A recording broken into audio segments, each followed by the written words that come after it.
ہماری یہ مجالس یقیناً ہماری یہ تربیت گاہیں ہیں، اور 20 مرتبہ اس جملے کو آپ کی خدمت عالیہ میں عرض کیا گیا کہ ہماری یہ مجالس مکتب حسین ہیں اور نمازیں وہ مقصد حسین ہیں۔ تو مکتب میں بیٹھ کے مقصد کو حاصل کرنے کے لیے تربیت حاصل کی جاتی ہے، یا دوسرے لفظوں میں یوں کہوں کہ ہمارے جو مساجد ہیں وہ مکتب حسین ہیں، امام بارگاہ جو ہیں ہمارے وہ مکتب حسین کے ساتھ ساتھ ہمارے مدارس دینیہ بھی ہیں، ہماری تربیت گاہیں بھی ہیں۔ تو لہذا ان مجالس سے اعضاء میں آ کر ہم نے اپنے کردار کو سنوارنا ہے، اور کردار سازی کے حوالے سے اس کا بہت بڑا عمل و دخل ہے ان مجالس کا، اور ترویج دین اور مذہب اہل بیت کا ایسا مؤثر ذریعہ کائنات کے کسی مکتب کے پاس نہیں ہے جتنا اللہ نے حسین کے صدقے میں ہمیں عطا فرمایا ہے۔ ان مجالس کے ذریعے نوجوانوں کی تربیت ہوتی ہے، اور ان مجالس کے ذریعہ ہمارے بچوں کی تربیت ہوتی ہے، اور ان مجالس کے ذریعہ ہماری خواتین کی تربیت ہوتی ہے، اور اسی مجالس کے ذریعے ہماری خواتین جو ہیں حقیقت میں پیروان زینب الکبریٰ بنتی ہیں۔ اور حقیقت یہ ہے کہ اگر یہ مجالس نہ ہوتی، اس طرح ترویج دین اور تبلیغ مذہب اہل بیت نہ ہوتی جیسے اب ہو رہی ہے۔ اس لیے ان مجالس کا اقامہ یعنی ان مجالس کو قائم کرنا ہو سکتا ہے کسی زمانے میں مستحب ہو، لیکن اس دور میں ان مجالس کا برپا کرنا واجب ہے۔ اور حضرت آیت اللہ رہبر معظم انقلاب نے بھی فرمایا تھا کہ ممکن ہے کسی زمانے میں یہ عزاداری مستحب ہو، لیکن اس زمانے میں عزاداری قائم کرنا واجب ہے، کیونکہ اسی کے ذریعے جو ہے شعار حسینیت کی تبلیغ ہوتی ہے، اور یہ اللہ کے جو ہے فضل سے، اللہ کے لطف سے اللہ نے ہمیں ایسا یہ میدان عطا کیا ہے کہ اسی کے ذریعے جو ہے ہمارے عقائد کی ترویج بھی ہوتی ہے، ہمارے اعمال کی ترویج بھی ہوتی ہے، کردار سازی بھی ہوتی ہے، اور اسی کے ذریعے جو ہے ہمارے مکتب کے جتنے بھی پہلو ہیں ان پہلوؤں کو اجاگر کیا جاتا ہے۔ عمل کی بات ہو، عقیدے کی بات ہو، کردار کی بات ہو، انہی مجالس کے حوالے سے ہم جو ہے دوسروں تک پہنچاتے ہیں۔ میں نے ایک فرمان نشان آپ کی خدمت عالیہ میں عرض کیا، یہ سوال کیا گیا تھا حضرت امام جعفر صادق علیہ السلام سے کہ یبن رسول اللہ علی ماذا بنیت امرک، اے فرزند رسول ارشاد فرمائیے کہ آپ اپنے اس زندگی گزارنے کے کون سے اصول وضع فرمائے ہیں، آپ نے اس زندگی گزارنے کے کون سے قوانین مقرر فرمائے ہیں کہ جن کے مطابق آپ اپنی زندگی گزارتے ہیں۔ سوال کرنے والا سوال کر رہا ہے چھٹے امام سے کہ آقا مولا بتائیے کہ وہ کون سے اصول ہیں اور وہ کون سے قوانین ہیں کہ جن قوانین کے مطابق اے میرے آقا مولا آپ اپنی زندگی بسر کرتے ہیں۔ تو فقالا علی اربعۃ اشیاء، امام صادق نے فرمایا کہ میں نے اپنی زندگی گزارنے کے 4 اصول وضع کیے، اپنی زندگی گزارنے کے 4 قوانین مقرر کیے ہیں، میں نے اصول وضع کیے ہیں، اور ان اصولوں کے مطابق میں اپنی زندگی بسر کرتا ہوں۔ یعنی یہ معصوم امام ہیں، پھر بھی بتا رہے ہیں کہ زندگی گزارنے کے کوئی نہ کوئی قوانین ہونے چاہیے۔ زندگی گزارنے کے اصول ہونے چاہیے اور جن کے مطابق انسان جو ہے وہ زندگی گزارے. اگر جو ہے راہ کا تعین نہ ہو، راستے کا تعین نہ ہو تو انسان بھٹک جائے گا، انسان گمراہ ہو جائے گا، انسان راستہ گم کر بیٹھے گا. تو لہذا ایک راستے کا تعین ہونا ضروری ہے. تو امام فرماتے ہیں کہ میں نے اپنی زندگی گزارنے کے 4 اصول وضع کیے ہیں جن کے مطابق میں زندگی بسر کرتا ہوں. اور میری زندگی کا پہلا اصول کیا ہے؟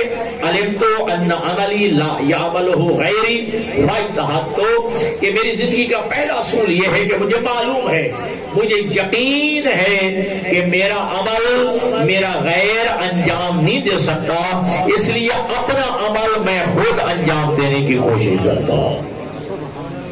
یہ زندگی گزارنے کا پہلا اصول ہے کہ یعنی وہ کام اور وہ وظیفہ کہ جو میرے ذمہ ہے وہ میری جگہ پہ کسی اور نے انجام نہیں دینا. وہ کام میرے ذمہ ہے، میں نے انجام دینا ہے، لہذا میں اپنا وظیفہ اور اپنا کام وہ میں خود انجام دینے کی کوشش کرتا ہوں. نماز میرے اوپر واجب ہے، روزہ میرے اوپر واجب ہے، حج میرے اوپر واجب ہے، احکامات میرے اوپر واجب ہے، حلال و حرام کی پابندی میرے اوپر واجب ہے. تو لہذا جو کام میرے اوپر واجب ہے وہ چونکہ میرا غیر انجام نہیں دے سکتا، اس لیے اپنا عمل میں خود انجام دینے کی کوشش کرتا ہوں. تو لہذا مکتب اہل بیت کی، مکتب صادق آل محمد کی پہلی اساس اور بنیاد عمل میں کوشش کرنا ہے، اپنا عمل خود بجا لانے کی کوشش کرنا ہے. انسان اگر اپنا عمل خود بجا لانے کی کوشش کرے تو انسان کے لیے راستہ متعین ہو جائے گا اور انسان جو ہے وہ راستوں کو طے کرتے ہوئے انشاءاللہ کامیابی کی منزل تک پہنچ جائے گا. جب کامیابی کی منزل تک پہنچ جائے گا تو پھر اللہ بھی راضی ہو جائے گا، اللہ کا رسول بھی راضی ہو جائے گا اور اللہ کے رسول کی جو آل پاک ہے وہ بھی راضی ہو جائے گا. پھر انسان کی کامیابی جو ہے وہ قدم چومے گی. لہٰذا میری زندگی کا پہلا اصول کیا ہے کہ مجھے معلوم ہے کہ میں نے اپنا عمل میں نے خود انجام دینا ہے. اور دوسرا میری زندگی کا اصول کیا ہے؟ تو معصوم فرماتے ہیں کہ علمت ان رزقی لا یاکلہ غیری فاطمانت کو، مجھے معلوم ہے، مجھے یقین ہے کہ جو میرا رزق ہے وہ میرا غیر نہیں کھا سکتا، اس لیے میں اللہ کی ذات میں مطمئن رہتا ہوں. جو میرے حصے کا رزق ہے وہ یقیناً میں نے ہی کھانا ہے. ٹھیک ہے، جو اللہ نے جو ہے لکھ دیا ہے مجھے یقین ہے، یقین کامل ہے کہ میرے حصے کا رزق میرا غیر نہیں کھا سکتا، اس لیے میں اللہ کی ذات پہ مطمئن رہتا ہوں. تو لہذا یہ رزق جو ہے یہ اللہ کی تقسیم ہے، رزق اللہ کی تقسیم ہے. اور معصوم فرماتے ہیں کہ مجھے یقین ہے کہ جو میرا رزق اللہ نے میرا لکھا ہے وہ میں نے ہی کھانا ہے، لہذا میرا غیر جو ہے میری جگہ پہ میرا رزق نہیں کھا سکتا، لہذا میں مطمئن رہتا ہوں، مجھے پریشانی کی ضرورت ہی نہیں رہتی ہے. لیکن آج پورے عالم میں اگر اضطراب ہے، پریشانی ہے، بے قراری ہے، پریشانی ہے تو رزق کے حوالے سے ہے. آپ اسی معاشرے کے فرد ہیں، میں بھی اسی معاشرے کا فرد ہوں. آج اس وقت پوری دنیا جتنا بھی اضطراب ہے، جتنی پریشانی ہے اور جتنی بے قراری ہے، بے چینی ہے، وہ رزق کے حوالے سے ہے. ہر بندہ اسی مسئلے میں پریشان نظر آتا ہے. ٹھیک ہے، رات گزرتی ہے تو اسی فکر میں، رات دن گزرتا ہے تو اسی فکر میں کہ میرا کیا بنے گا، میرے لیے رزق کا مسئلہ بنا ہوا ہے. لیکن یاد رکھیے گا کہ معصوم کے جملے ہیں، معصوم ارشاد فرماتے ہیں اے ابن آدم کتنا تعجب ہے تیرے اوپر کہ تجھے رزق کی فکر ہے، رازق کی فکر نہیں ہے. کہ تجھے رزق کی فکر ہے اور رازق کی فکر نہیں ہے، تجھے روزی کی فکر ہے اور روزی رساں کی فکر نہیں ہے. تو ہر انسان جو ہے اسی رزق کے مسئلے میں پریشان نظر آتا ہے. دن ہو تو اسی پریشانی میں، رات گزرتی ہے تو اسی پریشانی میں. لیکن مولا کائنات علی فرماتے تمہیں رزق کے مسئلے میں پریشان نہیں ہونا چاہیے. امل ارزاق مقسومہ، اللہ نے ہر ایک کا رزق لکھ دیا. اما الارزاق مقسومہ، اللہ نے ہر ایک کا رزق لکھ دیا ہے. توجہ کیجئے گا. اور امیر کائنات ارشاد فرماتے ہیں کہ اللہ نے ہر ایک کا رزق لکھ دیا ہے. اور دو چیزیں اللہ نے ایسی خلق کی ہیں، دو چیزیں اللہ نے ایسی بنائی ہیں، اگر انسان ان سے چھپنا چاہے تو چھپ نہیں سکتا، اگر ان چیزوں سے بھاگنا چاہے تو بھاگ نہیں سکتا. پوچھا گیا مولا وہ کون سی چیزیں ہیں؟ فرمایا ایک رزق اور ایک موت. ایک رزق اور ایک موت، یہ دو چیزیں ایسی ہیں کہ اللہ نے ایسی خلق فرمائی ہے، اگر انسان بھاگنا چاہے تو بھاگ نہیں سکتا، اگر انسان ان سے چھپنا چاہے تو چھپ نہیں سکتا. تو لہذا موت جو اللہ نے خلق کی ہے وہ موت بھی آگے رہے گی، اور جو اللہ نے انسان کے مقدر میں لکھ دیا رزق وہ انسان کو مل کے رہے گا، وہ رزق جو ہے انسان کو مل کے رہے گا. اور امیر کائنات نے اس غلط فہمی کا ازالہ کیا ہے. لوگ کہتے ہیں بندہ مر جائے نا، لوگ کہتے ہیں کہ اب یہ سے جینا تھا، اب یہ نے اور جو ہے دنیاوی لذتوں کو چکھنا تھا، دنیاوی لذتوں کو استعمال کرنا تھا، مال دنیا کو جو ہے ابھی کھانا تھا. امیر کائنات فرماتے ہیں کہ تمہاری غلط فہمی ہے. انسان کو موت ہی اس وقت آتی ہے جب اس کا رزق ختم ہوگا. سبحان اللہ. انسان کو موت ہی اس وقت آتی جب اس کا رزق ختم ہو جاتا ہے. اگر ایک لمحے کا بھی رزق اگر انسان کی قسمت میں موجود ہے تو انسان کو موت نہیں آ سکتی. رزق ختم ہوتا ہے تو موت آتی ہے. تو لہذا اللہ نے دو چیزیں ایسی خلق فرمائی ہیں، اگر انسان بھاگنا چاہے تو ان سے بھاگ نہیں سکتا، اگر انسان ان سے چھپنا چاہے تو چھپ نہیں سکتا. ایک کا رزق ہے اور ایک موت ہے. حضرت امیر المومنین علی ابن ابی طالب علیہ السلام صلی علی محمد و آل محمد نہج البلاغہ میں اپنے فرزند امام حسن مجتبی علیہ السلام سے ایک وصیت میں ارشاد فرماتے ہیں، یا بنیا ان الرزق رزقان اور رزق یطلبک و رزق تطلبہ. اے بیٹا حسن مجتبی، رزق کی دو قسمیں ہیں، یعنی رزق دو طرح کا ہے. ایک وہ رزق ہے جو تیری تلاش میں ہے، ایک وہ رزق ہے جس کی تو تلاش میں ہے. تو جملہ سننا مولا کائنات کا.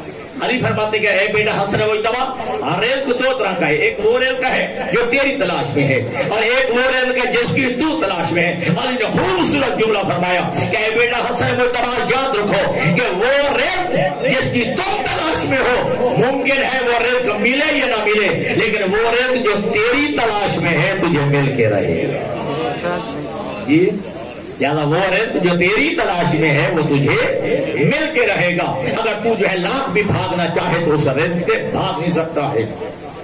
اور یہ بھی نہج البلاغہ میں جو جملہ موجود ہے، اور کئی دفعہ میں نے آپ بات کیا ہے کہ یہ نہج البلاغہ یہ کلام امیر المومنین کا مجموعہ ہے، ٹھیک ہے. اور نہج البلاغہ جو ہے اس کے تین حصے ہیں. پہلا حصہ جو ہے وہ آپ کے خطبات، اور دوسرا حصہ جو ہے مکتوبات، اور تیسرا حصہ جو ہے وہ کلمات، یعنی مکتوبات علی، خطبات علی اور کلمات علی. ان تین کے مجموعے کا نام ہے نہج البلاغہ. چلو یہاں ایک جملہ کہتا ہے، چلو اپنے موضوع سے ذرا ہٹ کے. ابن ابی الحدید معتزلی نام یاد رکھنا، یہ ہمارے برادران اہل سنت کے جیت ترین عالم دین ہیں. انہوں نے نہج البلاغہ کی 20 جلدوں میں شرح لکھی ہے. نہج البلاغہ کی 20 جلدوں میں شرح لکھی ہے، جملہ سمجھنا. اور وہ نہج البلاغہ کی جو 20 جلدیں جو شرح لکھی ہے اس کی ایک جلد میں وہ یہ جملہ کہتے ہیں، اگر عظمت توحید پہ، اگر معرفت توحید پہ نہج البلاغہ میں علی کے خطبے نہ ہوتے دنیا کو پتہ ہی نہ چلتا کہ اللہ کو. سبحان اللہ. سبحان کہ اگر جو ہے معرفت توحید پہ، اگر عظمت توحید پہ نہج البلاغہ میں علی کے خطبے نہ ہوتے دنیا کو پتہ ہی نہ چلتا کہ معرفت خدا ہے، دنیا کو پتہ ہی نہ چلتا کہ اللہ کون ہے. تو اس کا معلوم ہو پتہ چل گیا اگر معرفت خدا ہوئی ہے، عظمت توحید ہوئی ہے تو علی کے نہج البلاغہ کے خطبے سے ہوئی ہے. علی نے بتایا ہے کہ خدا کون ہے. جی علی نے بتایا. سلام پڑھیں محمد والے میں.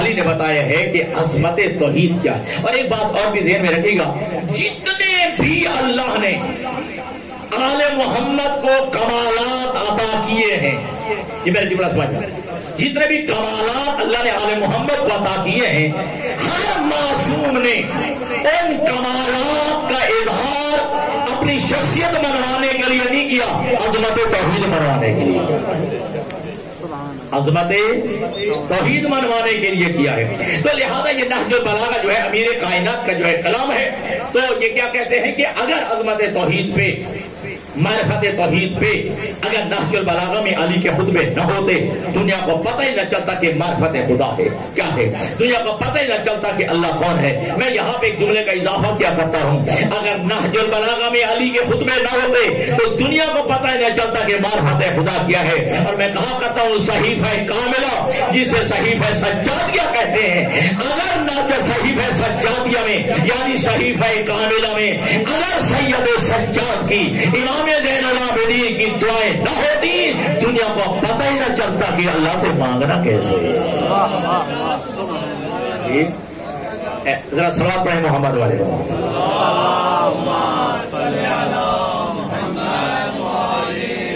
آپ شاہ جی ادھر آ جائیں، پیچھے مومنین آ رہے ہیں، ٹھیک ہے جی، آپ ادھر آ جائیں، آپ بھی آ جائیں، ادھر آ جائیں۔ ہاں ہاں تھوڑے اس سائڈ پہ آ جائیں تاکہ بعد میں آنے والے مومنین کو جو ہے زحمت نہ ہو۔ اللہم صلی علی محمد وعلی۔ اگر صحیفہ سجادیہ میں، اگر صحیفہ کاملہ میں اگر امام زین العابدین کی دعائیں نہ ہوتی، دنیا کو پتہ ہی نہ چلتا کہ اللہ سے مانگنا کیسے ہے۔ اللہ نے مجھے سے جو ہے مانگنے کا انداز بتایا ہے۔ تو اس لیے میں اپنے عزیزوں کو اکثر یہ جملہ کہا کرتا ہوں کہ بعد از قرآن جو ہے تمہیں نہج البلاغہ بھی پڑھنا چاہیے اور صحیفہ سجادیہ بھی پڑھنا چاہیے تاکہ تمہاری تربیت ہو۔ توجہ کیجیے گا۔ اور اس سے پڑھ کر توحید کا جملہ نہیں ہو سکتا جو امام سجاد نے فرمایا ہے۔ امام سجاد کا جملے پہ پہلے پریشان نہیں ہونا، اس کے نتیجے پہ غور کرنا۔ امام فرماتے ہیں کہ، اور یہ بھی صحیفہ کاملہ میں ایک دعا ہے امام سجاد کی، اس میں فرماتے ہیں کہ پروردگار عالم میں کون ہوتا ہوں تیرے کاموں میں دخل دینے والا، میں کون ہوتا ہوں تیرے کاموں میں دخل دینے والا۔ اگر تو پروردگار کسی کو اولاد نہیں دینا چاہتا تو میں کون ہوتا ہوں تمہیں کہوں کہ اسے اولاد عطا فرما۔ اگر کسی کو بیٹا پروردگار تو نہیں دینا چاہتا تو میں کون ہوتا ہوں تیرے کاموں میں دخل دینے والا، میں کہوں کہ تو اسے بیٹا عطا کر۔ اگر کسی کو رزق نہیں دینا چاہتا تو پروردگار میں کون ہوتا ہوں کہ تمہیں کہوں کہ فلاں کو جو ہے تو رزق عطا فرما۔ کسی کو صحت نہیں دینا چاہتا تو کسی کو شفا نہیں دینا چاہتا پروردگار میں کون ہوتا ہوں تیرے کاموں میں دخل دینے والا۔ توجہ، میں کون ہوتا ہوں تیرے کاموں میں دخل دینے والا۔ لیکن اگلا جملہ نتیجہ امام فرماتے پروردگار میں مانگتا اس لیے ہوں کہ تم نے کہا ہے مجھ سے مانگو۔ اس سے پڑھ کر عظمت توحید کا جملہ ہوئی، اس سے بڑا جو ہے معرفت خدا کا جملہ نہیں ہو سکتا۔ تو اس کا مطلب یہ ہے کہ اللہ اپنے خلق میں، اللہ اپنے تقوین میں، اللہ اپنے ارادے میں خود مختار ہے، کسی کا محتاج نہیں ہے۔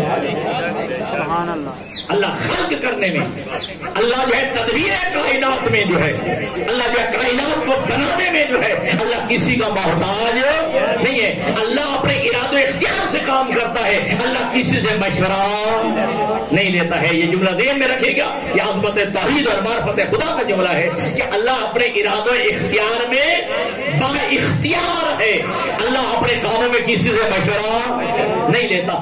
جملہ سمجھیے گا، امیر کائنات علی فرماتے ہیں کہ اذا، یہ جو قرآن مجید کی آیت ہے سورۃ مبارکہ یاسین کی، کہ اذا اراد اللہ شیئا ان یقول له کن فیکون، جب اللہ کسی شے کے متعلق ارادہ کرتا ہے تو بس کہتے ہیں ہو جا، وہ ہو جاتی ہے۔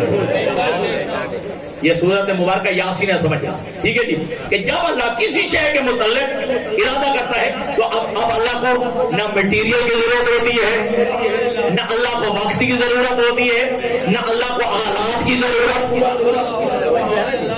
تو لہذا اللہ جب کسی شے کے متعلق ارادہ فرماتا ہے تو اللہ کہتا ہے کون فیکون، اللہ فرماتا ہے ہو جا، وہ شے ہو جاتی ہے۔ اب یہ میں نے مزاحمت اس لیے آپ کو دیے، امیر کائنات علی فرماتے ہیں اس آیت میں جو لفظ کون ہے یہ بھی اللہ نے تمہیں سمجھانے کے لیے کہا ہے۔ اللہ لفظ کون کا بھی محتاج نہیں ہے۔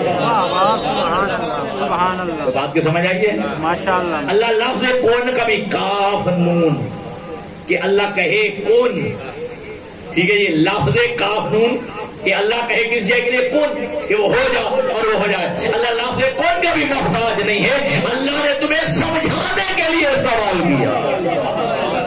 اللہ جو ہے تدبیر کائنات میں، اللہ تقویم کائنات میں، اللہ تخلیق کائنات میں کسی کا محتاج نہیں ہے، اللہ کسی سے مشورہ نہیں لیا کرتا۔ اللہ یا رسول اللہ،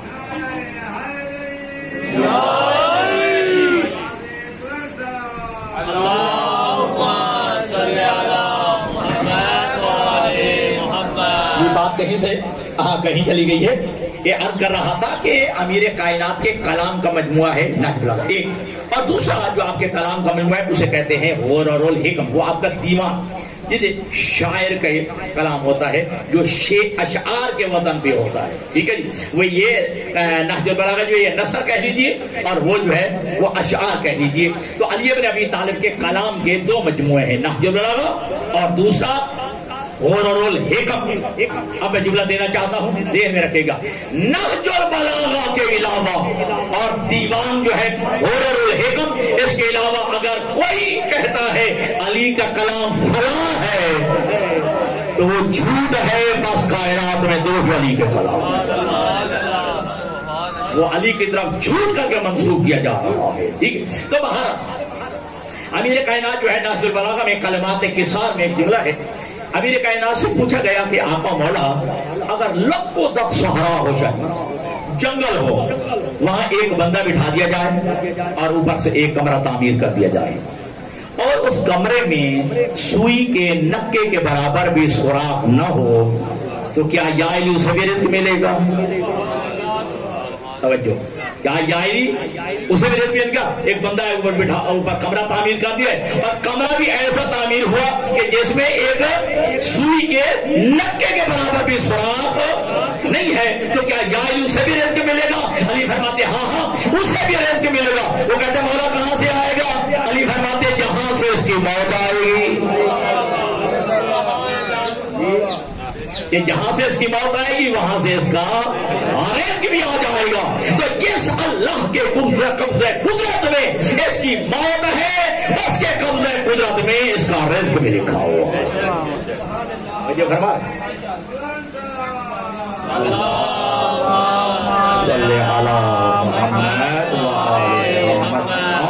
اللہ کی تقسیم ہے، امل ارزاق و مقسومہ، رزق تقسیم ہے۔ اور 12ویں پارے کی پہلی آیت مجیدہ میں خالق کائنات نے جو ہے واضح فرما دیا ہے کہ وما من دابۃ فی الارض الا علی اللہ رزقها، کائنات کی کوئی ایسی چیز چلنے والی نہیں ہے جس کا رزق میں اللہ نے اپنے ذمہ نہ لے لیا۔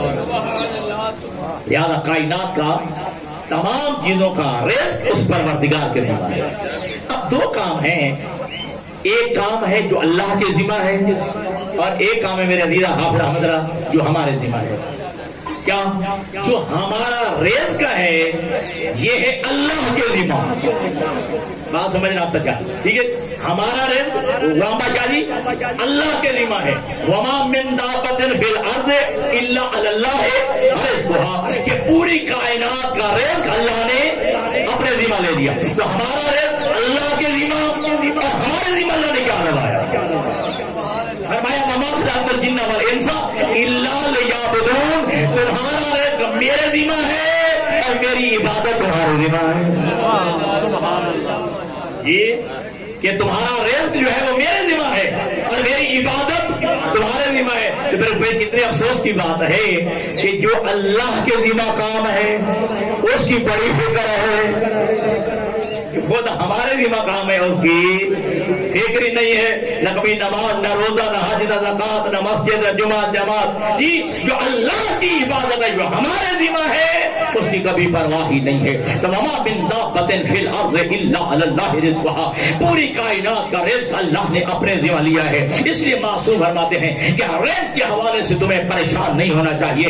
سرکار دو عالم نے ارشاد فرمایا، پیغمبر خدا نے جملہ ارشاد فرمایا، اے ابن آدم تجھے کیا ہو گیا ہے؟ ہے پھر بھی پریشان رہتا ہے. اے ابن آدم کتنے افسوس کی بات ہے، ہر روز تو کھا کے سوتا ہے، کبھی بھوکا نہیں سویا.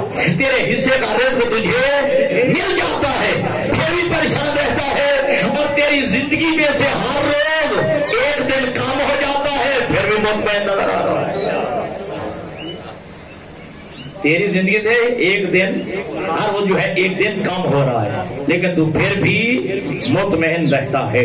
جو تجھے مل جاتا ہے اس کے حوالے سے تو بڑا پریشان رہتا ہے، اور وہ دن زندگی کا جو ہر روز تیری زندگی سے کم ہو رہا ہے اس کے بارے میں تو مطمئن رہتا ہے. تو لہذا انسان جو ہے بڑا چونکہ رزق کے حوالے سے بڑا پریشان رہتا ہے اور بڑی فکر میں رہتا ہے کہ میرا کیا ہوگا، ٹھیک ہے، میری اولاد کا کیا ہوگا، ٹھیک ہے جی. بشمول میرے پورے سال کی گندم سٹور ہوتی ہے، پورے سال کی گندم موجود ہوتی ہے، پھر بھی ہم پریشان رہتے ہیں میرا کیا ہوگا، میری اولاد کا کیا ہوگا.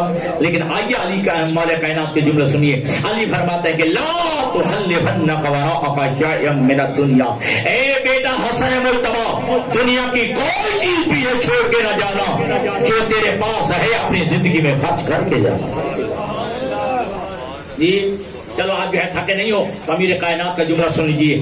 امیر کائنات بیت المال میں، توجہ، بیت المال میں سے جو مال پڑا ہوتا وہ اللہ کی راہ میں تقسیم کر کے رات کو جھاڑو دے کے 2 رکعت نماز پڑھ کے کہتے تھے پروردگار تیرا شکر ہے کہ علی کے ذمے کسی صاحب حق کا حق موجود ہے.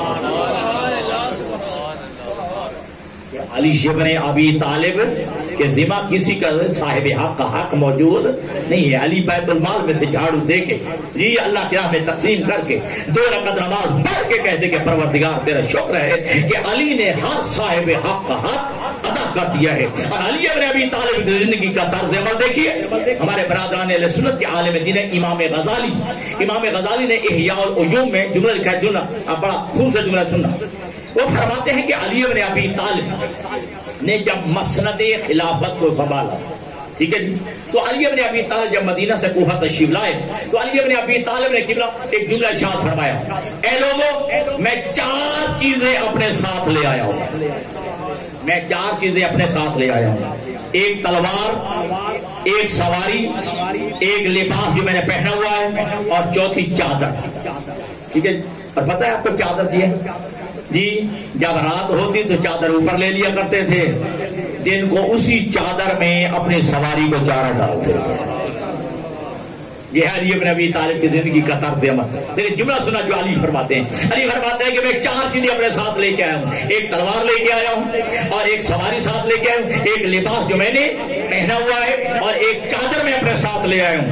اگر میں قتل کر دیا جاؤں یا مسند خلافت سے الگ کر دیا جاؤں، اگر اس کے علاوہ میرے گھر سے نکلے تو سمجھنا میں نے مسلمانوں کے حق میں خیانت کی ہے.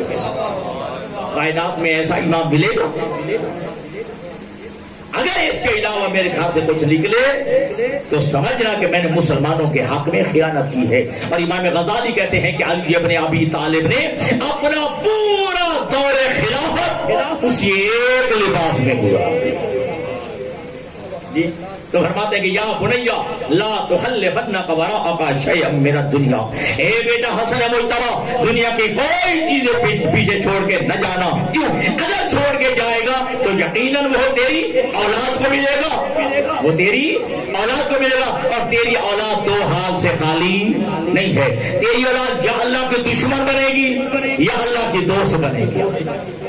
تیری اولاد یا اللہ کی دشمن بنے گی یا اللہ کی دوست بنے گی. سننا، علی فرماتے ہیں ان کانوا اولیاء اللہ، اگر تیری اولاد ہوئی اللہ کی دوست تو فلا یضیع اولیاءہ، پھر اللہ اپنے دوستوں کو بھلاتا نہیں. اگر تیری اولاد ہوئی اللہ کی دوست تو پھر اللہ اپنے دوستوں کو بھلاتا نہیں ہے. وَإِنْ كَانُوا أَعْدَاءَ اللَّهِ، اگر تیری اولاد ہوئی اللہ کی دشمن تو پھر تجھے کس نے حق دیا ہے کہ دشمن خدا کی تو فکر کرے. تو اللہ نے جو ہے یہ موعظہ حسن بھی بڑا ضروری ہوتا ہے، ٹھیک ہے جی. ہاں خیبر بھی مجھے پڑھنا آتا ہے، میں خندق بھی پڑھ لیتا ہوں، ٹھیک ہے جی. لیکن یہ موعظہ حسن بھی انتہائی ضروری ہے، کیونکہ یہ ایسا ہے کہ جو معصوم کہہ رہے ہیں. مولا کائنات علی اپنے بیٹے سے فرماتے ہیں یا بنی احیِ قلبک بالحکمت والموعظۃ الحسنہ، اے بیٹا حسن مجتبی یہ اپنے دل کو زندہ رکھ، اس کے ذریعے حکمت اور موعظہ حسنہ کے ذریعے، حکمت اور موعظہ حسنہ کے ذریعے اپنے دلوں کو زندہ رکھو. حضرت موسیٰ علیہ السلام کو خالق کی کائنات نے وہی فرمائی. اللہ نے فرمایا ہے موسیٰ یا موسیٰ ما دمت لا ترى قد نفدت کنوزی فلا تغتم بسبب رزقک. اے موسیٰ جب تک میرے خزانوں کے ختم ہو جانے کا تجھے یقین نہ ہو جائے رزق کے معاملے میں پریشان نہ ہو. جی کہ اے موسیٰ جب تک جو ہے میرے خزانوں کے ختم ہو جانے کی یقین نہ ہو جائے اس وقت تک رزق کے معاملے میں پریشان نہ ہونا.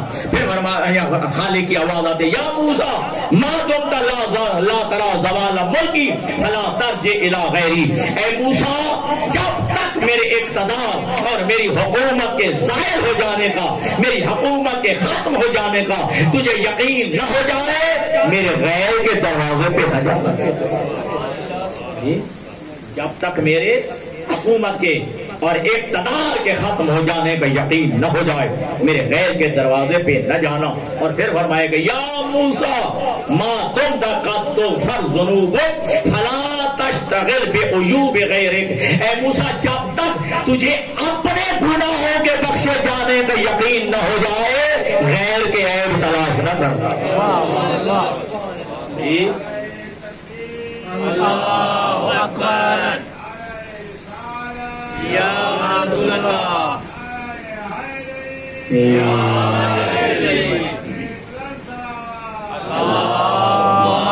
صلی علی محمد. جب تک تجھے اپنے گناہوں کے بخشے جانے کی یقین نہ ہو جائے غیر کے عیب تلاش نہ کرنا. بڑی معذرت کے ساتھ مجھے اپنے عیب نظر نہیں آتے، مجھے اپنا نقص نظر نہیں آتا، مجھے اپنی خرابیاں نظر نہیں آتی.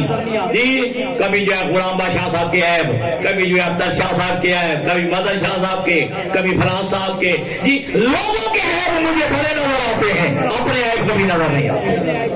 اور یہ فطرت ہے انسان کی کہ لوگوں کے عیب بڑے تلاش کرتا ہے اور لوگوں کے جو عیبوں کی توہ میں رہتا ہے، تلاش میں رہتا ہے.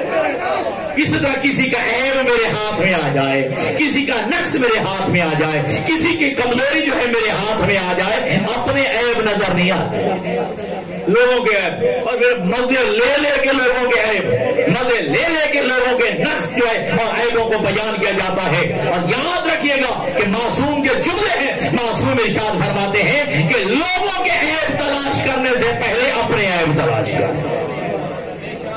جی یہ معصوم کا جملہ تو نہیں ہے، لیکن ہمارے معاشرے میں ایک جملہ ہے کہ جب انگلی کسی کی طرف اٹھائی جاتی ہے ایک اس کی طرف ہوتی ہے، تین اپنی طرف ہوتی ہے.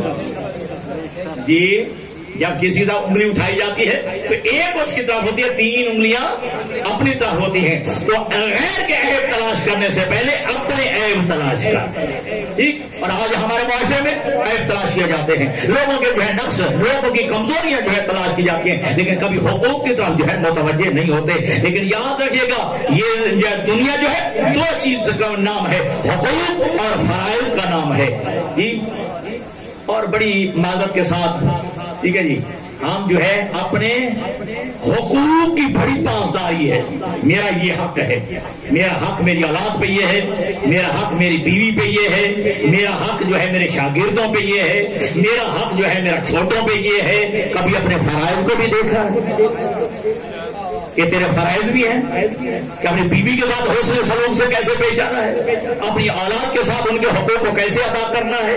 ٹھیک ہے جی ہمسایوں کے حقوق کیا ہیں، رشتہ داروں کے حقوق کیا ہیں، بھائیوں کے حقوق کیا ہیں، بہنوں کے حقوق کیا ہیں، والدین کے حقوق کیا ہیں. والدین گھر پڑے ہوئے ہیں، میں حج عمرے پہ جا رہا ہوں.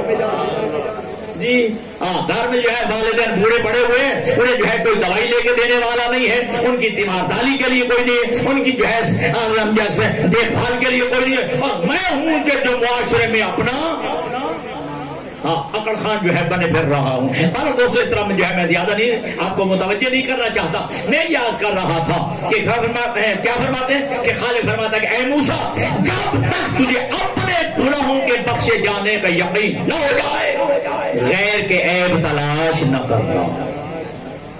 حضرت عیسیٰ علیہ السلام اپنے حواریوں کے ساتھ جا رہے تھے. حضرت عیسیٰ علیہ السلام اپنے حواریوں کے ساتھ سفر پہ جا رہے تھے. دیکھا کہ ایک گدھا مرا پڑا تھا, ٹھیک ہے جی, اور گدھا جو ہے کافی دنوں کا مرا پڑا تھا, اس میں تعفن اور بدبو پھیلی ہوئی تھی. تو سارے حواریوں نے اپنے ہاتھ ناپ پہ رکھ لیے, ٹھیک ہے جی, بدبو آ رہی, تعفن پھیلا ہوا ہے. حضرت عیسیٰ قریب آ کے کہتے ہیں میرے حواریوں دیکھو تو صحیح گدھے کے دانت کتنے سفید ہیں, گدھے کے دانت کتنے سفید ہیں, گدھے کے دانت کتنے روشن اور چمک رہے ہیں. حواری کہتے ہیں کہ اللہ کے نبی اس سے بدبو آ رہی ہے, تعفن پیدا ہو رہا ہو گیا ہے, اور آپ فرما رہے ہیں کہ دیکھو تو صحیح گدھے کے یہ اپنے دانت کتنے سفید ہیں, کتنے چمکدار ہیں. اللہ کے نبی حضرت عیسیٰ فرماتے ہیں کہ تمہیں اس کے عیب نظر آ گئے یا خوبی نظر نہیں آئی ہے, جی اس کا عیب نظر آ گیا ہے, خرابی نظر آ گئی ہے, ٹھیک ہے, اور تجھے جو ہے اس کی خوبی نظر نہیں آئی ہے. تو لہذا جو ہے موضع حسنہ میں ضروری ہے. تو عمل ارزاق و مقسومہ کہ رزق اللہ کی تقسیم کا نام ہے. توجہ, اب یہ ایک الگ بات ہے, کسی کا رزق زیادہ تو کسی کا رزق ٹھیک ہے جی کم, یہ اللہ کی تقسیم ہے, ٹھیک ہے. ایک بات میں یاد کرتا چلوں, محسوس نہ کیجیے گا, جس کا رزق زیادہ ہے, مال کی فراوانی ہے, مال و دولت کے ریل پیل ہے, تو وہ یہ نہ سمجھے کہ اللہ مجھ پہ راضی ہے, جی ہاں. اور جس کے پاس رزق کم ہے, مال کی کمی ہے, تو وہ یہ نہ سمجھے کہ اللہ مجھ پہ ناراض ہے یا میں اللہ کی گرفت میں ہوں. تو مال کی زیادتی اللہ کی رضا کی دلیل نہیں ہے, اور مال کی کمی جو ہے یہ اللہ کے ناراض ہونے کی دلیل نہیں ہے. توجہ میرا جملہ سننا, یہ رزق کی کمی جو ہے وہ اللہ کی ناراضگی کی دلیل نہیں ہے کہ جس کے بعد رزق کم ہے تو وہ یہ سمجھے کہ اللہ مجھ پہ ناراض ہے یا میں اللہ کی گرفت میں آ گیا ہوں. اور جس کے بعد رزق کی فراوانی ہے, مال و دولت کی ریل پیل ہے, تو وہ یہ نہ سمجھے کہ اللہ مجھ پہ ناراضی ہے. نہ میرے عزیزوں, یہ امتحان کی کیفیتیں ہیں, یہ امتحان کی کیفیتیں, اور یہ دنیا دار امتحان ہے, اور یہ دنیا جو ہے امتحان کا گھر ہے. اللہ لے کے بھی آزماتا ہے, اللہ دے کے بھی آزماتا ہے, جی جی, اللہ لے کے بھی آزماتا ہے اور اللہ دے کے بھی آزماتا ہے. کہوں جملہ, کسی کے صبر کا امتحان ہے تو کسی کے شکر کا امتحان ہے. اللہ دے کے آزماتا ہے کہ شکر کتنا کرتا ہے, اللہ لے کے آزماتا ہے کہ میرے فیصلے میں صبر کتنا کرتا ہے, جی. تو لہذا یہ رزق کا زیادہ ہونا یہ اللہ کی رضا کی دلیل نہیں ہے, اور رزق کا کم ہونا یہ اللہ کی ناراضگی کی دلیل نہیں ہے. توجہ, اللہ کی رضا نتیجے سے وابستہ ہے. آگے میں انشاءاللہ اپنے منزل کی جانب لے چلوں کہ اللہ کی رضا نتیجے سے وابستہ ہے. مثلا کہ اللہ نے رزق دیا, رزق کی فراوانی, مال و دولت کی ریل پیل, ٹھیک ہے جی. اب اللہ کی رضا ہے نتیجے سے وابستہ کہ اللہ نے جو اس مال میں مال کا حق رکھا ہے وہ بھی ادا کیا ہے, جی. تھوڑا ہے یا زیادہ یہ غلط مسئلہ ہے, ٹھیک ہے جی. اللہ نے جو مال عطا کیا ہے اس مال میں جو حق رکھا ہے کیا وہ بھی ادا کیا یا نہیں.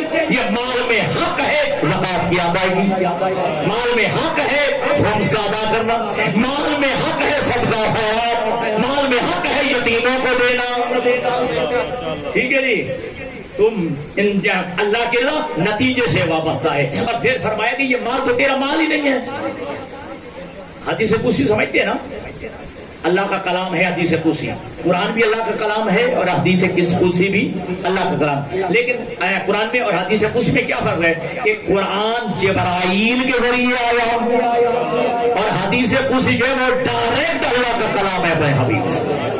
درمیان میں جبرائیل واسطہ نہیں ہے تو اس میں اللہ خالق کائنات حدیث قدسی میں فرمایا المال مالی والفقراء عیالی والاغنیاء وکلائی فمن محل بمالی علی عیالی فادخلہ النار فلا ابالی. یہ مال یہ میرا مال ہے, یہ فقراء میرے اہل و عیال ہیں.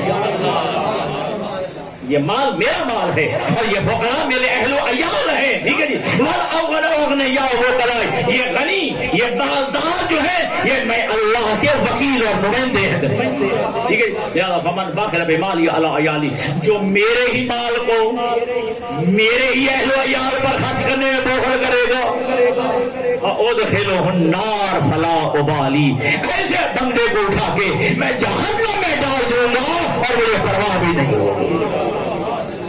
جی اب تھوڑا سا جو ہے میرا ذہن جو ہے آپ کا قریب ہو گیا ہے, وہ توجہ ہو گئے ہیں. تو یاد رکھا رزق اللہ کی تقسیم ہے اور کبھی نہ کہنا تیرے پاس رزق کی فراوانی ہے, مال و دولت کی فراوانی ہے. کبھی نہ سمجھنا کہ یہ تیری چلاکی کا نتیجہ ہے, تیری ہوشیاری کا نتیجہ ہے, تیرے پڑھے لکھے ہونے کا نتیجہ ہے, تیرے تجارتی اسرار و رموز جاننے کا نتیجہ. بات کی سمجھ آ رہی ہے؟ ہاں, کبھی نہ سمجھنا کہ تیرے پڑھے لکھے ہونے کا نتیجہ ہے. اور تیرے پاس بڑی دولت ہے, مال ہے, تو تیرے پڑھے لکھے ہونے کا نتیجہ ہے, تیرے چلاک اور ہوشیار ہونے کا نتیجہ ہے. اور یہ جو ہے کہ تو تجارتی اسرار و رموز کو جانتا ہے اس لیے تیرے پاس رزق زیادہ ہے. نہ غرر الحکم میں علی ابن ابی طالب جملہ قدر کیجیے گا. علی غرر الحکم میں اپنے بیٹھے ہوئے سامنے بندوں سے کہتے ہیں کہ بتاؤ اللہ نے پاگلوں کو رزق کیوں دیا ہے؟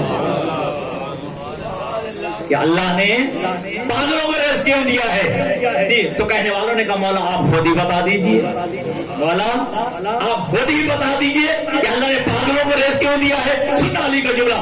علی فرماتے ہیں اللہ نے پاگلوں کو رزق دے کے دنیا کو سمجھانے کی کوشش کی ہے کہ رزق کی تقسیم عقل کی بنیاد پہ نہیں ہے. رزق کی تقسیم عقل کی بنیاد پہ نہیں ہوا ہے. اگر رزق کی تقسیم عقل کی بنیاد پہ ہوتا تو پاگل بھوکے مار جاتے, پھر جانور بھوکے مار جاتے. نہ میرا دوست, رزق اللہ کی مرضی کا نام ہے. رزق کی تقسیم جو ہے وہ اللہ کی مرضی کا نام ہے. رزق کو تھوڑا ہو یا زیادہ ہو, ہونا حلال کا چاہیے. ٹھیک ہے. اب میں اپنے نتیجے پہ آ گیا. رزق زیادہ ہو یا تھوڑا ہو, ٹھیک ہے, یہ اللہ کی تقسیم. ٹھیک ہے جی, اللہ کی مرضی پہ منحصر ہے, لیکن ہونا حلال کا چاہیے. امیر کائنات علی ابن ابی طالب علیہ السلام اپنی سواری پہ سوار ہو کے مسجد کوفہ کے دروازے پہ آئے. توجہ, علی ابن ابی طالب اپنی سواری سے اترے, ایک بندہ کھڑا تھا. علی فرماتے ہیں کہ میری سواری کی ذرا حفاظت کر, میں جا کے نماز پڑھتا ہوں. علی ابن ابی طالب مسجد کے اندر تشریف لے گئے, نماز پڑھی. نماز پڑھنے کے بعد اپنی قبا کے دامن میں جو ہے ہاتھ ڈالا, جیب میں سے 2 درہم نکلے. ذہن میں کیا تھا کہ اسے میری جانور کی, میرے مرکب کی, میری سواری کی حفاظت کی ہے, میں 2 درہم جو ہے اسے اجرت دوں گا, 2 درہم اسے اجرت دوں گا, مزدوری دوں گا. لیکن جب علی ابن ابی طالب شاہ جی باہر نکلے, کیا دیکھا, وہ بندہ بھی غائب تھا, علی کے جو ہے وہ سواری کی جو ہے وہ نکیل اور مہار بھی غائب. ٹھیک ہے جی. علی ابن ابی طالب کے ہاتھ میں 2 درہم ہے. علی ابن ابی طالب بازار میں آ گیا تاکہ بازار سے خرید لیں. وہی علی ابن ابی طالب کے مرکب اور سواری والی مہار پڑی تھی, نکیل پڑی تھی. علی فرماتے ہیں کہ کتنے کی ہے؟ 2 درہم کی ہے. کون دے گیا؟ فلاں آدمی بیچ گیا ہے. توجہ, علی فرماتے ہیں آج اس بندے کا رزق 2 درہم تھا, صبر کرتا تب بھی 2 ملنے تھے, جلدی کی ہے تب بھی 2 ملے ہیں, لیکن اگر صبر کرتا تو حلال کا کھاتا. جی, صبر کرتا تو حلال کا کھاتا, جلدی کی ہے تو حرام کا کھایا ہے. تو رزق اللہ کی تقسیم کا نام ہے. تھوڑا ہو یا راضی ہو یا زیادہ ہو, رزق حلال کا ہونا چاہیے. اور لقمہ حلال میں اثر ہے, لقمہ حرام میں بھی اثر ہے. ہاں, آپ کو دلیل دیتا چلوں کہ جب روز عاشور کو امام حسین جو ہے اپنے نانا کی جو ہے ناکہ پہ سوار ہو کے جو ہے آپ نے خطبہ ارشاد فرمایا ہے, سامنے اشقیاء کھڑے تھے, آیات پڑھی ہے, آیت تطہیر پڑھی ہے, آیت مودت پڑھی ہے, پھر سوال کیا ہے تمہیں قسم دیتا ہوں کہ روئے زمین پر میرے علاوہ بھی کوئی نواز رسول ہے. ٹھیک ہے جی. لیکن جب کوئی اثر نہیں ہوا علی فرماتے ہاں تمہارے اوپر ان آیتوں کا، قرآن کی آیتوں کا، میرے نانا کے فرمان کا اثر کیوں ہو کہ تمہارے شکموں میں لقمہ حرام ہے.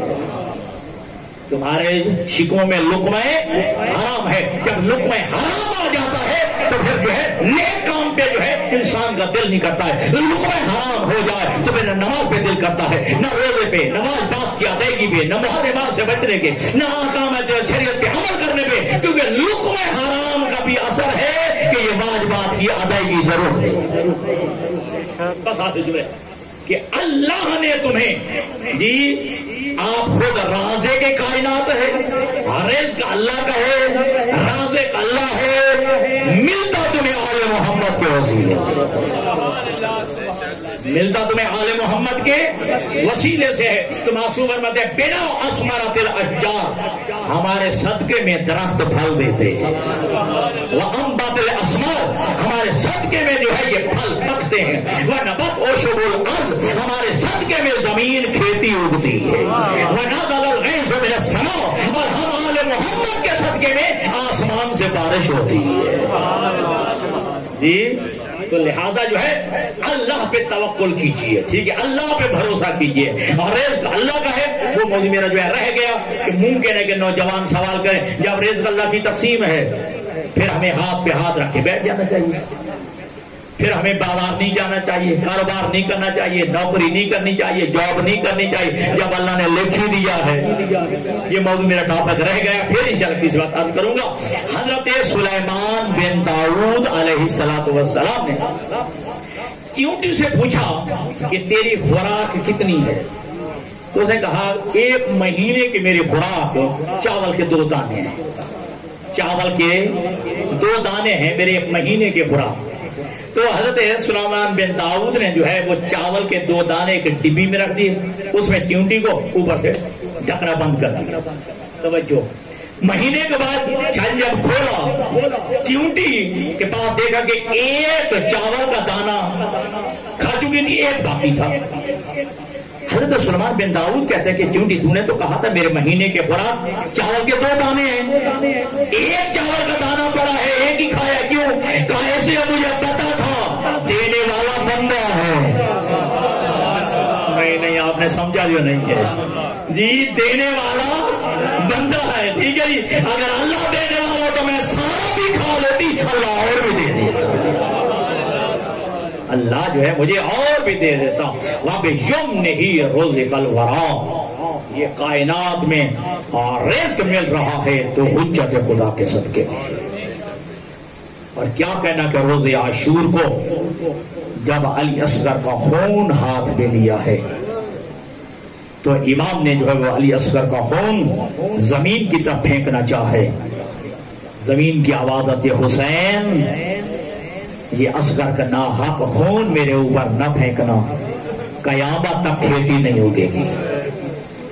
پھر حسین نے جو ہے وہ خون ناحق علی اصغر کا آسمان کی طرف پھینکنا چاہے. آسمان کی آواز آئیے یہ خون ناحق حسین میری طرف بھی نہ پھینکنا ورنہ قیامت تک کے لیے بارش نہیں آئے گی. حسین نے وہ خون اپنی ریش مبارک پہ مل لیا ہے. تو میں کہہ سکتا ہوں دوستو کربلا کے بعد رزق مل رہا ہے تو تمہیں علی اصغر کے صدقے میں، حسین کے صدقے میں رزق تمہیں مل رہا ہے. یہ آل محمد کا گھرانہ لٹ کے، کیونکہ وقت جو ہے ختم ہو گئے، آل محمد کا یہ گھرانہ لٹ کے جب باب ساعات پہ آیا ہے، رات بھی میں نے پڑھا تھا، کئی گھنٹوں والا دروازہ، کئی گھنٹوں والا دروازہ. علی و بطول کی شہزادیاں کھڑی رہی ہیں جی، پتھروں کی برسات ہوتی رہی ہے، عورتیں چھتوں پہ تھیں، مرد جو ہے وہ بازار میں تھے، پتھروں کی برسات ہوتی رہی.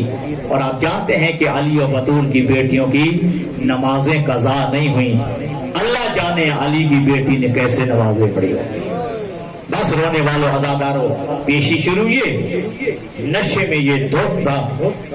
یزید جب اس نے سر اٹھایا، ایک روایت کہتی ہے کہ اس نے وہ اپنی تخت کی نچلی سیڑھی پہ جو تخت رکھا ہوا تھا اس کو منگوایا، اس سے رومال ہٹایا، حسین کا سر۔ اب اس نے ظلم کیا کیا؟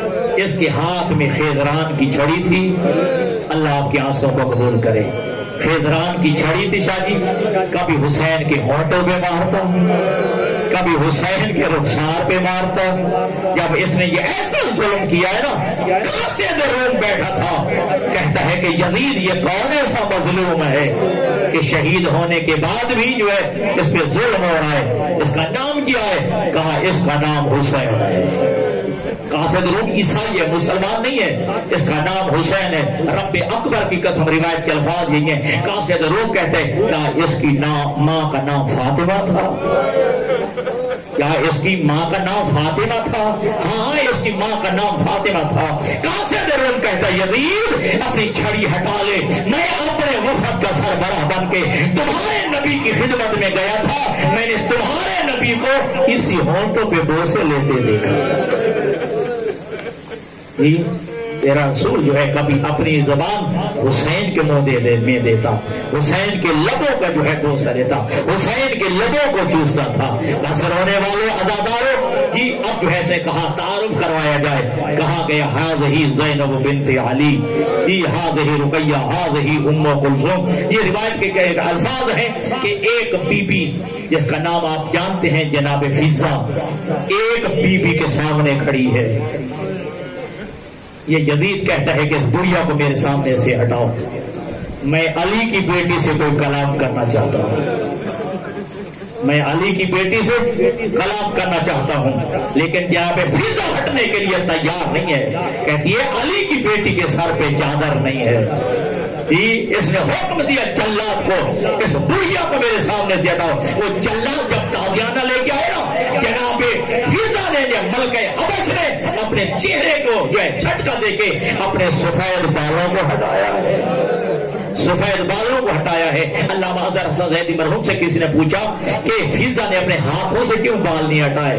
کہا ہاتھ پابند تھے، ہاتھ پابند رسم تھے۔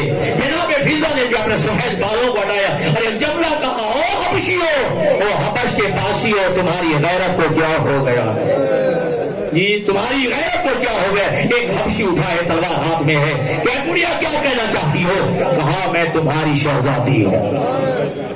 جی کیا نام ہے؟ میرا نام فضہ ہے۔ اب روایت کہتی ہے کہ یہ اب ہی کہتا ہے کہ اپنا سر جو ہے جھکا، میں تیرا سر قلم کرتا ہوں۔ کہا کیوں؟ اس لیے کہ اگر تو نے سادات کو نہ چھوڑا ہوتا آج تو قیدر بن کے نہ آئی ہوتی۔ اور ہونے والے عزاداروں، روایت کے الفاظ ہے کہ جناب فضہ نے کہا میں اکیلی نہیں ہوں، اسی محمد کی بیٹیاں میرے ساتھ ہیں، اسی محمد کی بیٹیاں میرے ساتھ ہیں جن کے سروں پہ چادر نہیں ہے۔ عزاداروں یہ روایت کہتی ہے، وہ ابھی کہتا ہے کہ یزید اپنے جلاد کو حکم پیچھے ہٹ جائے، ہماری شہزادی کو کس نہ کہے، ورنہ ہم جو ہے دربار میں جو ہے وقت خون کر دیں گے۔ جب یہ جملہ سنا نا جناب ام کلثوم نے مدینہ کی طرف روک کر کے ایک جملہ کہا ہے، نانا اب تو اما فضہ کے بھی وارث آ گئے، دیکھ نانا تیری بیٹیاں مجبور کھڑی ہے، تیری بیٹیوں کا کوئی پریشان حال نہیں ہے، بس رونے والوں عزادار ہو گئی ہے۔ بیٹی علی اور بطول کی بیٹیوں کو ایک ایسے قید خانے میں رکھا گیا جس کی چھت نہیں تھی۔ ہندا زوجہ یزید خواہش کرتی ہے کہ میں قیدیوں سے ملنا چاہتی ہوں، اس کے لیے قالین بچھایا گیا، جملہ آپ نے سمجھنا ہے، اس کے لیے قالین بچھایا گیا۔ یہ اپنی کنیزوں کے جھرمٹ میں قید خانے میں آئی، کرسی پہ بیٹھ گئی، یہ کرسی پہ بیٹھی تھی، علی کی بیٹیاں زمین پہ، رسول کی شہزادیاں زمین پہ، علی کی بڑی بیٹی زمین پہ خط کھینچ رہی تھی۔ علی کی شہزادی کی طرف دیکھ کے کہتی ہے، اے قیدن تیرا نام کیا ہے، کہاں کی رہنے والی ہے؟ علی کی بیٹی نے جو ہے جواب تو دیا ہے جی، لیکن جب سے پھر کہا کہ تیرا نام کیا ہے، کہاں کی رہنے والی ہے؟ کہا من مدینہ رسول اللہ، میں پیغمبر کے شہر مدینہ کی رہنے والی ہوں۔ ہندا نے جو ہے کرسی چھوڑی ہے، علی کی بیٹی کے سامنے آ کے بیٹھ گئی ہے۔ علی کی شہزادی کہتی ہے کہ اے ہندا کیا ہوا، تو نے کرسی کیوں چھوڑ دی ہے؟ کہا تو نے میرے آقا حسین کے شہر کا نام لیا، تو نے میرے آقا حسین کے شہر کا نام لیا، یہ کیسے ہو سکتا ہے کہ میرے آقا حسین کی شہر کی رہنے والی بیویاں ہو اور میں کرسی پہ بیٹھ جاؤں. بس رونے والوں عزادار پوچھا کہ تم کہاں کی رہنے والی ہو؟ میں مدینہ کی رہنے والی ہوں. تو ہندا کہتی ہے کہ مدینہ تو بڑا شہر ہے، کس محلے کی رہنے والی ہو؟ کہا محلے بنی ہاشم کی رہنے والی ہو. سننا جملہ، محلے بنی ہاشم کی رہنے والی ہو. کہتے محلے بنی ہاشم بھی بڑا ہے، کہاں کی رہنے والی ہے؟ علی کی بیٹی نے جملہ کہا ہے کہ روضہ رسول کا سایہ میرے صحن میں آتا ہے، روضہ رسول کا سایہ جو ہے میرے صحن میں آتا ہے. عزادار جلدی سے جناب جو ہے ہندا کہتی ہے سچ سچ بتا تیرا نام کیا ہے؟ علی کی بیٹی نے بال ہٹا کے کہا پہچان میں تیری آقا وادی زینب ہوں. وہ وقت بھول گئی ہے جب تو میرے گھر میں تفسیر قرآن پڑھا کرتی تھی، میرے گھر میں میری خدمت کیا کرتی تھی. یہ روایت کے الفاظ ہیں، کہا کہ میں زینب بنت علی ہوں، یہ رقیہ ہے، یہ فضہ ہے، یہ لبابہ خاتون ہے، یہ ام کلثوم ہے. وہ دروازے میں بیٹھ کے رونے والا سید سجاد ہے. مقتل کی روایت یہی کہتی ہے، یہاں سے کھڑی ہوئی ہے، چادر لیے سیدھی دربار میں آئی ہے اور چادر یزید کے سامنے پھینک دی ہے. یزید بس سے نیچے اترا ہے اور وہ اپنے چادر اٹھائی ہے، اس کے سر پہ ڈالنا چاہیے. ہندا نے پھر جو ہے چادر اتار دی ہے. کہا خیریت ہے؟ کیا ہوا؟ کہا جو ہے میں نے جن سے پردہ سیکھا تھا، جن سے میں نے پردہ سیکھا تھا، تو نے ان کی چادر بھی چھین لی ہے، ان کو قیدی بنا لیا ہے. میں تیری چادر کو میں تیرے پردے کو آگ لگاتی ہوں. بس رونے والوں عزادار میں ایک جملہ کہوں گا. علی کی بیٹیوں نے چادریں دیکھے، علی کی بیٹیوں نے بازاروں میں آ کے گوارا کر کے، علی کی بیٹیوں نے درباروں میں خطبہ دے کے گوارا کر کے بتا دیا حجاب سب سے پہلے ہے، یہ شریعت پیغمبر پہلے ہے، احکام دین سب سے پہلے. الحمدللہ.